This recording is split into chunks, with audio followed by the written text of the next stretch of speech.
Holes is one of the greatest stories of all time, and today I'm going to show you how to make sploosh. If you haven't read the book or seen the movie in a while, these are the prized peaches that Kate Barlow gives to Sam in exchange for his magical onions. 100 years later, these canned peaches are what sustain Zero and allow them to escape Camp Green Lake and break the family curse. The movie doesn't give us a ton of detail about these peaches, and what we do see is definitely store-bought canned peaches thrown into a jar for a prop. So let's consult the text. A special prize was given each year to Miss Katherine Barlow for her fabulous spiced peaches.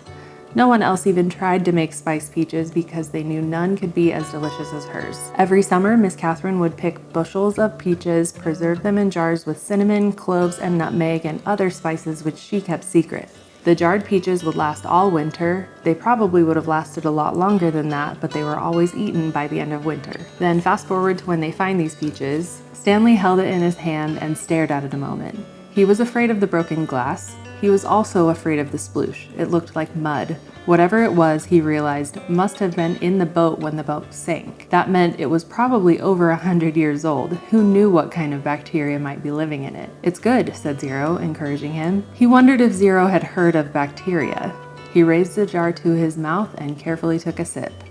It was a warm, bubbly, mushy nectar, sweet and tangy. These verses lead me to believe that Kate Barlow was not just canning any old peaches, she was making spiced pickled peaches, which, if you haven't had them before, they really are curse-breaking levels of delicious. I'm following a recipe from this book, The Complete Book of Small Batch Preserving, with just a couple of safe modifications. To get started, you'll need a pot for boiling water and making the brine, 3 or 4 quart jars or 6 or 7 pint jars, 4 to 5 pounds of peaches, a bowl of cold water with a tablespoon of lemon juice in it, white vinegar, sugar, brown sugar, and secret spices, which I'll get to in a minute. First, clean your jars and then place them in your canner along with a splash of vinegar to prevent hard water buildup. Then drop your peaches in boiling water for about 30 seconds, then put them into cold water. This blanching process makes them super easy to peel, and the lemon juice makes sure that they don't turn brown. While your peaches are cooling, make the brine. Add 1 1/4 cups of water, 1 3/4 cups of white vinegar, 3 cups of sugar, and a 1/2 cup of brown sugar to a pot over medium-low heat. Stir well and let the sugar dissolve as that comes to a simmer.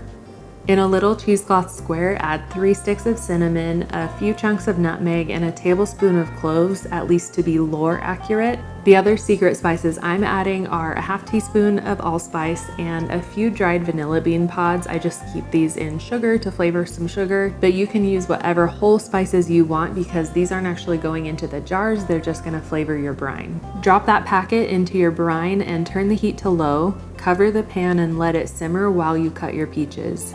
Just keep the cut peaches in that water with lemon juice to prevent discoloration. Once they're all cut, add them to the pot with your brine and the spice packet. Bring that up to a boil and let it cook for about 5 minutes.